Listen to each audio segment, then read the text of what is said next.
Hello, this is Jason and Pastor Dave, and we're just going to go through some questions and answers. And I've got a question for you. So I work with these guys, and one of them keeps talking to me about salvation. I need to get saved. He keeps saying, you need to get saved. And I don't have a clue what he's talking about.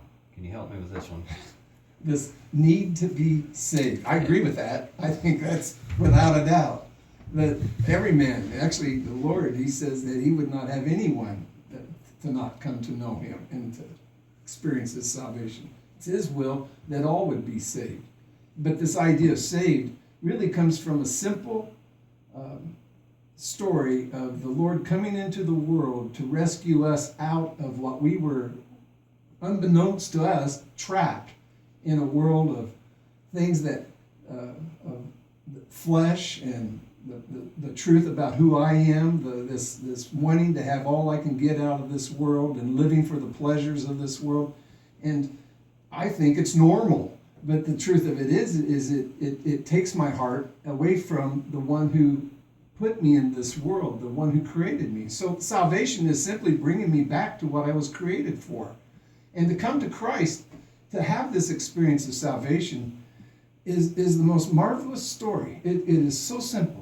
It is the idea that I could actually come to the Lord who is holy, totally opposite me, because I'm a sinner and I'm a failure. But to come to him as his child and for him to receive me, that is the gospel, the good news, the salvation, that he would actually provide a way that I could come before him and be forgiven of everything, anything that I might have gotten myself involved in or lost in, or this idea of needing saved out of. I find that there are people who feel like they have to clean themselves up before they come to the Lord. They have to quit doing certain things before they come to the Lord. I got to quit smoking, got to quit drinking, got to quit doing drugs to come to Christ. No, he wants you just like you are. You come as you are. And then this wonderful story of what he's done is he has provided a way through his son who took all that upon himself, that sin that we are so captured in, and he took it upon himself so that I can come before a holy God. And so the simple story of salvation, if you don't mind me going to that distance, the idea of salvation, we kind of lose them with the word, but using the word salvation, but the idea of being saved is so simple.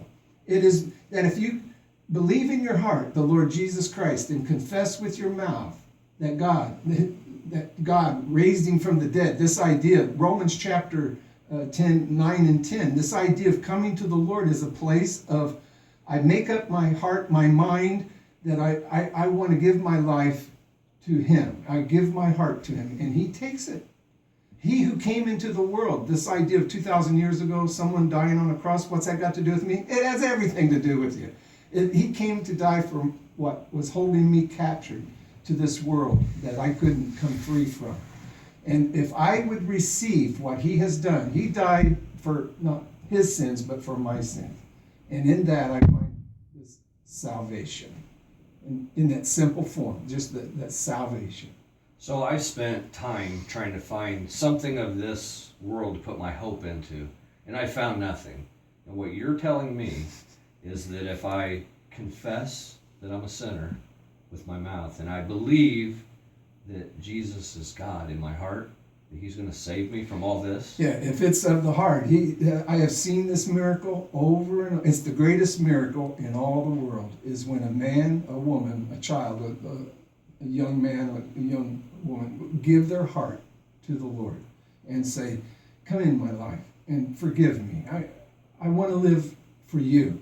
And the most marvelous thing, it's supernatural, but he takes that person right where they are with all the baggage, and he frees them in what we call salvation. He saves them from what they were captured in this world that they're held to. And it's marvelous. I've seen it. And you've seen it. It's the work of the Spirit of God on a heart that's really sincere and will surrender their life to him. It is so simple. It's not a formula of words. These altar calls, sometimes we think the pastor has to pray certain phrase and certain words. No, it has nothing to do with it. It has to do with your heart.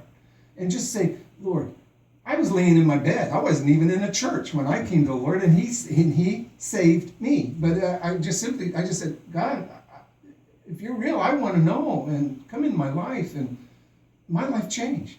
I wasn't the same. And my life, I wasn't perfect, but from then on, my life began to change, and He began to cause me to come out of this world in the sense of not being held by it any longer. And I found salvation through that simple story of Jesus coming into the world.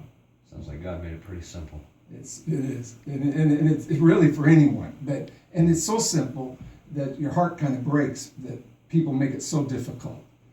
You have to join a church, or you have to quit doing certain things, or you have to become somebody other than yourself. And it's a lot of fraud, a lot of phoniness there, a lot of legalism. But the truth, the simple gospel is so marvelous. When you see the Lord touch a heart, a life, and free them from the sin that they've been held to. The simple truth of salvation, confession and belief. Thanks for